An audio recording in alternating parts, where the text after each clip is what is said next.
네, 강프로입니다. 두산 에너빌리티 보겠습니다. 자, 오늘 시장이 반등을 하기는 했지만 반도체가 반등을 하기 때문에 주가가 상승을 한 거고요.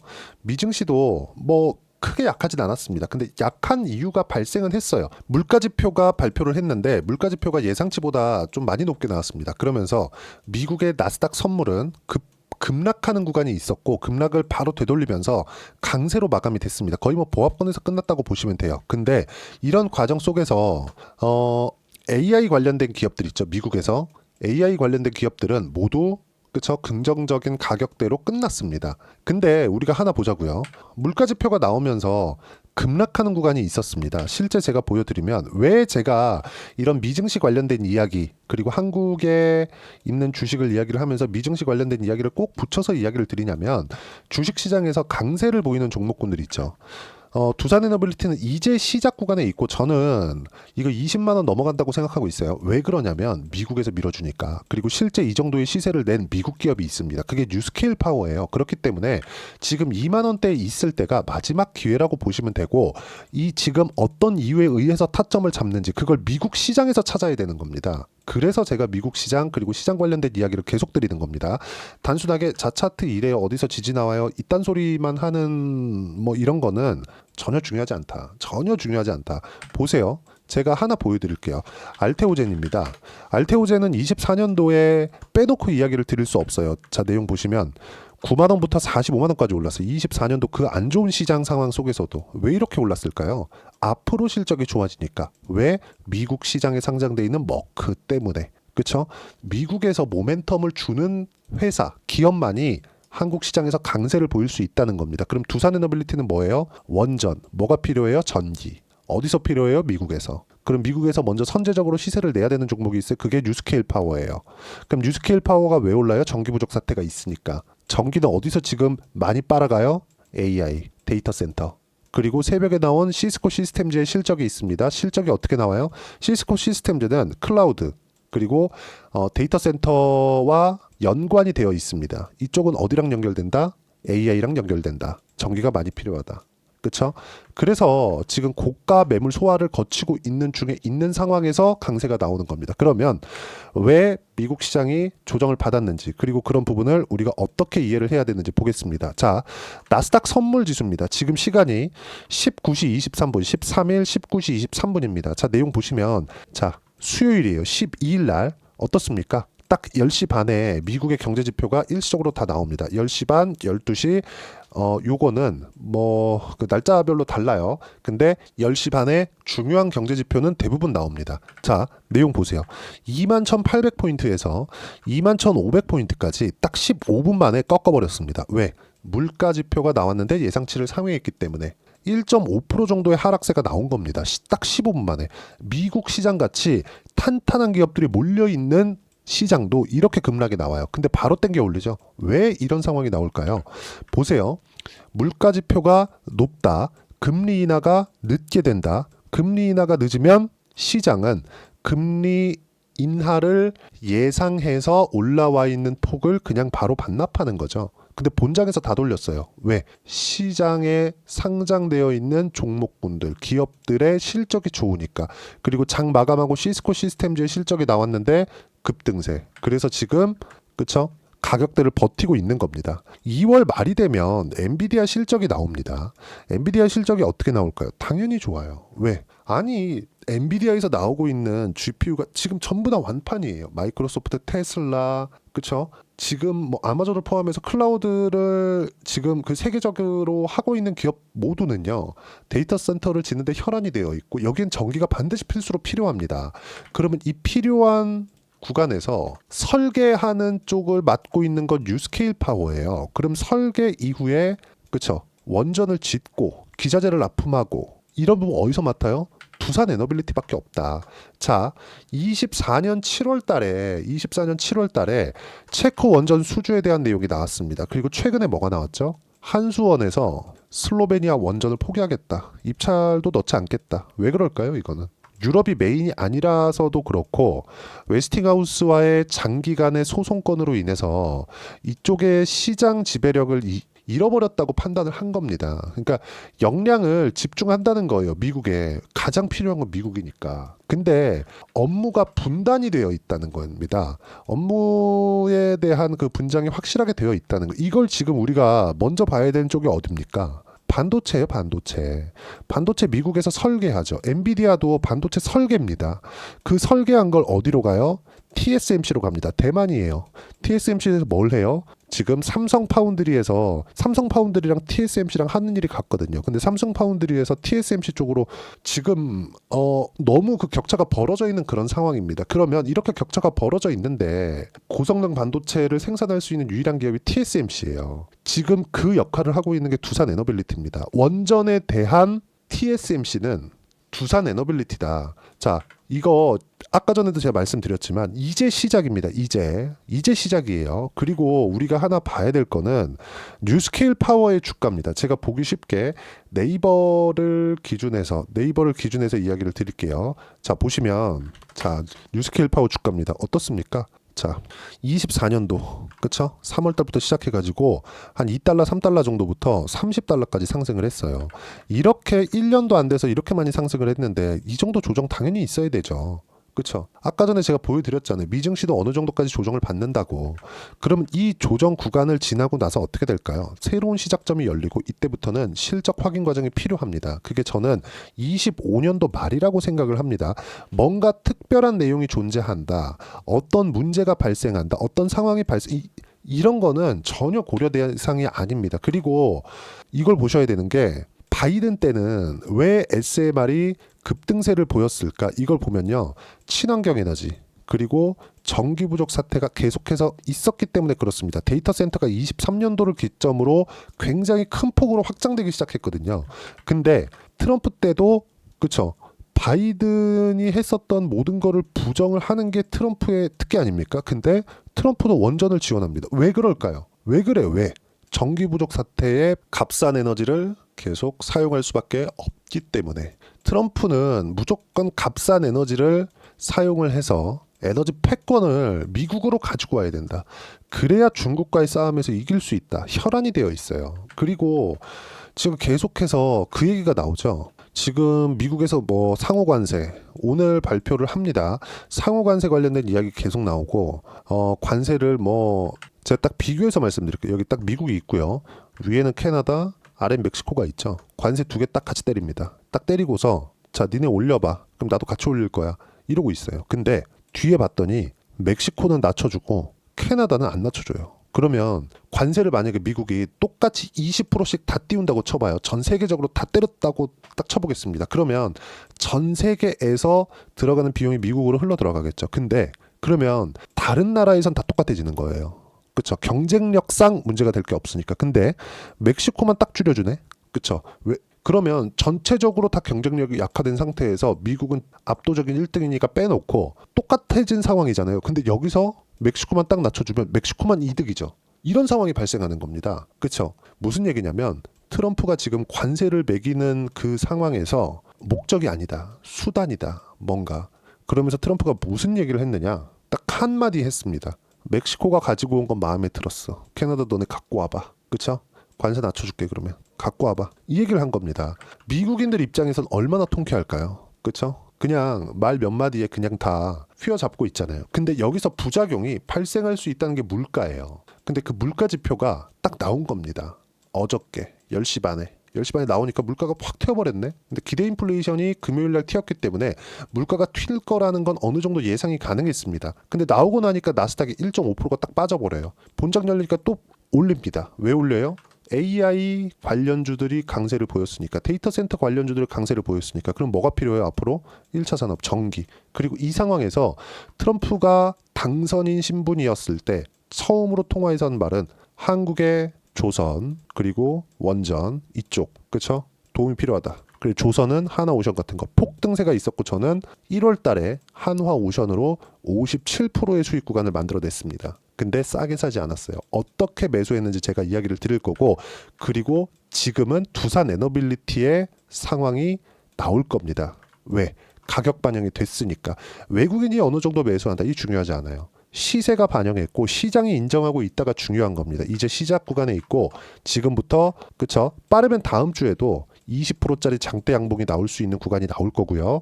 시작점이 지금이라는 점만 기억하시면 되고 어떻게 이 시작점에 매수를 해야 되는지를 소통방에서 지금까지 말씀드렸었던 대로 시장과의 움직임과 함께 제가 소통방에서 실시간 타점 그리고 시장의 움직임을 같이 무료로 공유를 해드리고 있습니다. 오늘 같은 경우에도 그래요. 그렇죠. 2월 13일 시간의 거래에서 두산에너빌리티 매수해야 된다고 이야기를 드렸고요. 저도 같이 매수를 했습니다. 내일 시가에도 매수 가능. 내일 시가에도 사도 된다는 겁니다. 밑에 내려보시면 이렇게 실시간 종목에 대한 타점도 공유를 해드리지만 보세요. 바이오 이틀째 약세. 저는 원전, 바이오, 조선, 로봇 이렇게 주도주로 보고 있고요. 25년도에는 이 안에서만 매매를 한다고 보시면 됩니다. 보세요. 미국 소비자 물가지수 예상치 상회했다. 금리와 연결된다. 현재 10년물 금리는 4.6%. 이거보다 더 높아질 수 없어요. 그리고 기준금리 인상 가능성은 없다. 절대 없다. 기준금리 못 올립니다. 늦게 낮출 수는 있어도 금리를 올린다? 이거 조금 뭐 부동산 거래라도 해보신 분들은 아시겠지만 한 가지만 생각해 보시면 되는 게 지금 미국 금리 4.5% 이거 기준금리예요. 말도 안 됩니다. 이거 한국이 만약에 기준금리가 막 4.5%씩 되잖아요. 그러면 뭐 요즘에 서울에 집 사는데 뭐 사실상 15억에서 20억 이하짜리가 있습니까? 분양 말고 없잖아요. 그쵸? 이런 거 집 하나 사는데 만약에 절반만 대출받는다고 하더라도 이거 지금 한국의 기준금리가 4.5% 5%씩 이렇게 나오잖아요. 8% 9% 나올 겁니다. 주담대가 그렇게 나와요. 그러면 그거 버틸 수 있어요? 절대 못 버틴다.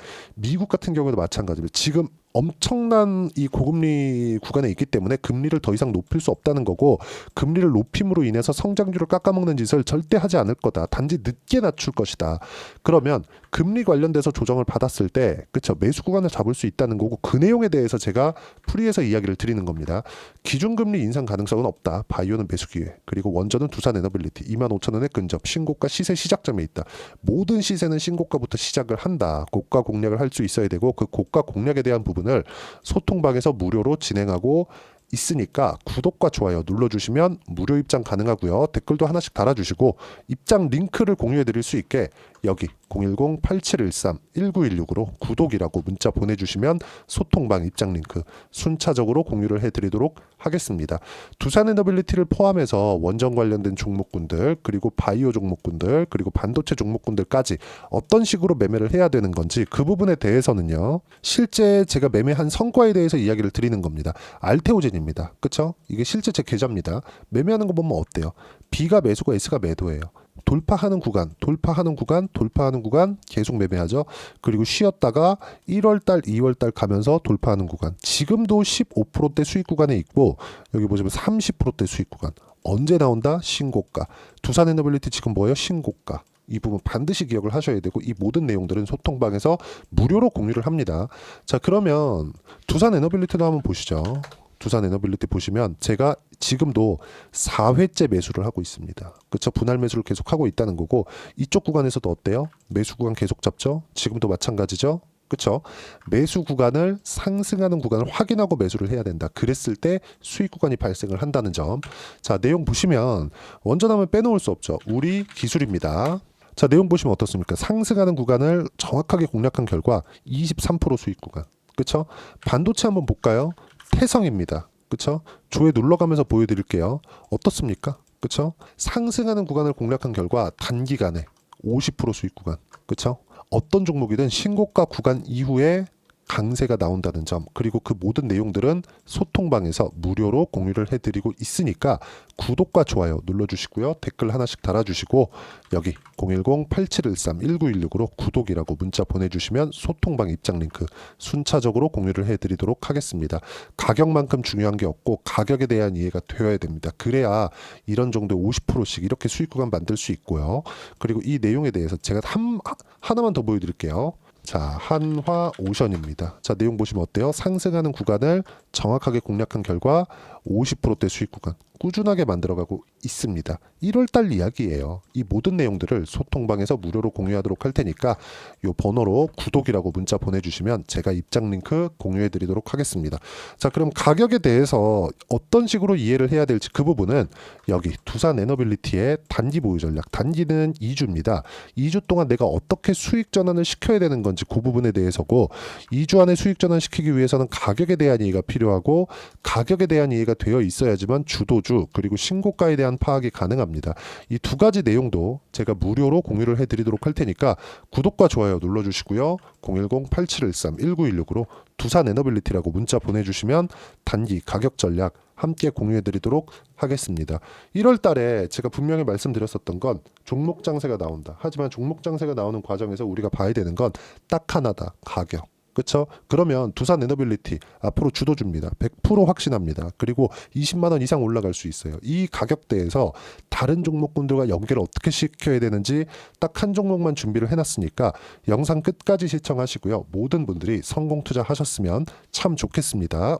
자, 여전히 시장은 녹록지 못합니다. 이런 상황이 벌어지는 건 어쩔 수 없습니다. 이런 상황에서도 수익이 나는 종목들의 구조는 변하지 않습니다. 즉 대시세 종목에 대한 구조는 변하지 않는다는 거고, 실제 제가 소통방에서 지속적으로 이야기를 드리고 있는 내용도 대시세 종목이나 시장 주도주를 공략하는 건 철저하게 가격 분석을 하라고 이야기를 드리고, 가격 분석 이후에는 이슈에 대한 파악, 그리고 이슈를 파악하고 나서는 다시 내가 얼마에 매수할지 그 타점에 대한 부분을 지속적으로 언급을 하고 있습니다. 자, 근데 생각해 보세요. 시장이 굉장히 어려웠습니다. 어려운 상황에서의 어떤 종목들이 강했냐 보면 반도체와 그리고 바이오입니다. 자, 실제 여기 보면요. HLB에 제가 실제 매매한 내용을 띄워놓고 보여드리고 있는데, 1월 22일부터 매매를 시작해서 4일 동안 31%의 수익 마감이 됐고요. 그리고 여전히 신고가 종목입니다. 자, 그리고 그 다음 어보브 반도체, 이름을 보시다시피 반도체 종목이죠. 그리고 AI 반도체는 지속적으로 강세를 보이고 있습니다. 이 종목도 신고가를 먼저 달성한 이후에 제가 21%의 단기간에 21%의 큰 수익을 내고 마감이 됐습니다. 다시 재공략을 준비하고 있고, 이런 부분은 소통방에서 다 공유를 해드립니다. 자, 그리고 코세스. 자, 코세스 같은 종목도 당연히 그쵸, 신고가 종목이고요. 그리고 반도체 종목입니다. 이 종목도 영업일 기준에서 이틀 동안 대략 한 15%의 수익 마감이 됐습니다. 내용을 한번 보시면 어떻습니까? HLB를 포함해서 뭐 30%, 20%, 뭐 15% 이런 식의 수익이 지속적으로 발생하고 있는데, 이 세 종목 모두 다 신고가 종목이고 1월 달에 시장이 약세를 보이고 있는 구간에서도 강했었던 그런 종목입니다. 특징점이 하나 있는데, 그 이슈에 앞서서 가격이 먼저 반영했다는 거죠. 그렇게 제가 가격을 먼저 보고 이슈에 대해서 파악하는 이유는 결과적으로는 큰 시세를 먹기 위한 사전 준비 작업입니다. 실제로 큰 시세를 먹기 위해서 사전 준비 작업을 했을 때 여기 레인보우 로보틱스 127%, 그리고 ISC 98%, 그리고 한미반도체 97%의 큰 수익을 내는 상황을 만들 수 있습니다. 어떤 식으로 소통방에서 진행됐는지, 그쵸? 그 상황을 제가 이야기를 드린 건데, 이런 상황도요, 당연히 신고가를 공략했을 때 가능한 겁니다. 자, 그러면 이번에도 마찬가지입니다. 그쵸? 정부 주도의 코리아 디스카운트 해소 방안이 2월 달에 발표를 하고요. 그리고 2월 달에 발표된 내용을 토대로 주가가 움직이는 게 아니라 이미 움직인 내용이 있죠. 실제 이 내용은 크게 중요한 게 아니라는 겁니다. 실제 움직인 내용을 보면, 자, 기아차입니다. 실제로 12월 달에 신고가를 만들어 놓고 정부에서 입김을 불어 넣으니까 순식간에 기아차를 포함해서 현대차 같은 거대 기업들의 주가가 2주도 채 되지 않아서 40% 정도의 큰 시세를 냅니다. 자, 그러면 우리는 어떤 종목을 봐야 될까요? 이슈를 파악해야 되는 것도 맞지만 철저하게 가격에 맞춰서 매매를 해야 되는 게 당연히 중요합니다. 정부가 주도하는 정책 방향이 있겠죠. 그 방향에 맞춰서 우리가 종목을 찾을 필요가 있다. 자, 그러면 답이 나왔습니다. 정부가 주도하는 방향에 맞춰서 제2의 기아차를 찾는 게 지금은 중요하다. 근데 정부 정책의 방향에 맞게 가자. 그랬을 때 앞서서 제가 보여드렸었던 내용인 여기 레인보우 로보틱스 127%, 그리고 ISC 98%, 그리고 한미반도체 97%와 같은 수익을 낼 수 있습니다. 물론 시간에 대한 부분은 최소 2주의 시간이 필요하고요. 그리고 최장 3개월 안에 끝내야 됩니다. 자, 기아차의 시세를 보셨던 것과 같이 2월 달에 정부 정책의 방향이 결정되고요. 바로 3월 달이면 시행입니다. 자, 그러면 우리는 거기에 맞춰서 당연히 종목을 찾아야 되고 제가 제2의 기아차를 찾아놨습니다. 제가 아까 전에 소통방에서 이야기를 드렸었던 내용 다 공개를 해드렸는데 그 내용처럼 종목만 받고 싶다 하시는 분들은요. 상단에 있는 제 전화번호로 대시세, 자, 대시세라고 문자를 보내주시면 정부 정책의 방향에 맞는 종목을 모든 분들에게 무료로 공개를 해드리도록 하겠습니다. 자, 제가 원하는 건 채널 성장이 목적입니다. 자, 그래서 구독과 좋아요 꼭 좀 부탁드리고요. 모든 분들이 정부 정책에 맞는 방향으로 매매를 이어가서 큰 수익 보셨으면 좋겠습니다.